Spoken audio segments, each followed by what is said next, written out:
कहते हैं कुछ लोग सपनों की खातिर अपनों से दूर रहे और कुछ लोग अपनों की खातिर सपनों से दूर रहे।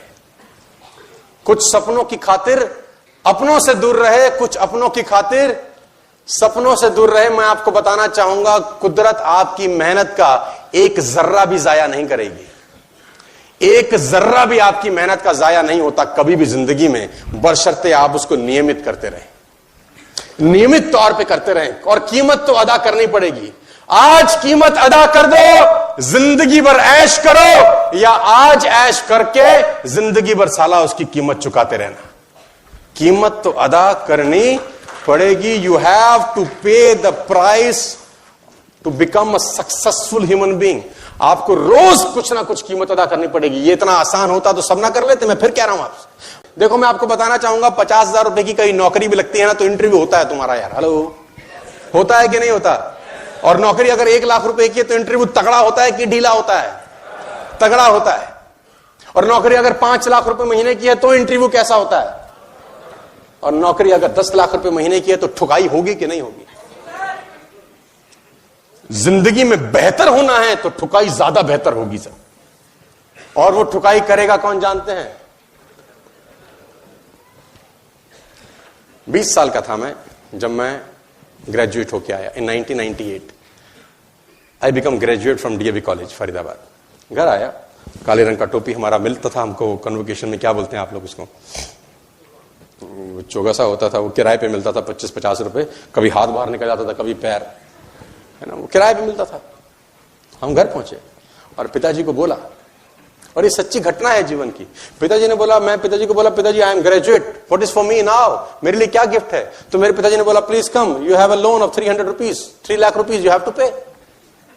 3 लाख रुपए का कर्जा है, तेरे को देना है, ये तेरा गिफ्ट है। कौन अड़ंगा डाला जानते हैं? ये भरपूर प्रयास होगा कि देखें इसको जो देना चाहते हैं उसके लायक है भी या नहीं। आप इसको कुदरत का, नेचर का ट्रायल बोल सकते हैं। ये नेचर का ट्रायल है सर।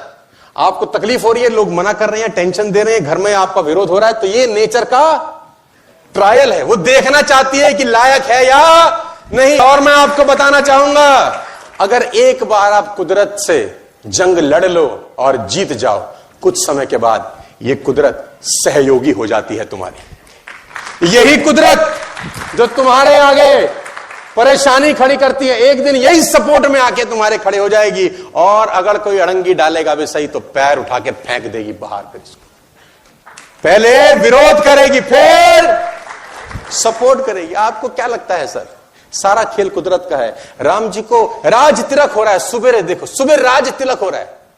आप कह रहे हो वनवास हो गया, क्यों हो गया? आप किताब पढ़िए, ग्रंथ पढ़िए, आपको मालूम चलेगा क्यों हुआ। जैसे ही उनका राज तिलक, सुबेरे का अनाउंसमेंट था कि कल सुबह इनको राज तिलक होगा, देवताओं की आपात मीटिंग हुई।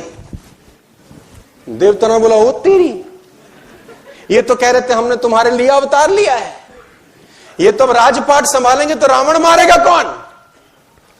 मीटिंग हुई, आप किताब पढ़िए।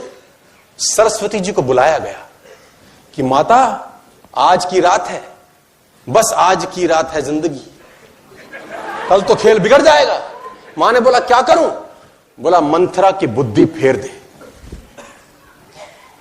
जिसको राजपाट मिलने वाला था उसको 14 साल का वनवास मंथरा ने नहीं दिलवाया, कुदरत ने। मंथरा तो खामाखा बदनाम हुई। सरस्वती आई, मंथरा की बुद्धि फेर के चली गई, और कुदरत ने भगवान राम को 14 बरस के लिए वनवास भेज दिया। लेकिन दोस्तों मैं आपको बताना चाहूंगा, यह इम्तिहान हो रहा था कि 14 साल कैसे रहता है, क्योंकि जब अयोध्या में रहे तो युवराज राम रहे, और जब 14 साल के बाद लौट के आए तो मर्यादा पुरुषोत्तम भगवान राम बनकर लौट के आए। कुदरत इम्तिहान ले रही है आपका। जितना बड़ा इम्तिहान उतनी बड़ी दोस्तों कीमत तो देनी पड़ेगी। कीमत तो अदा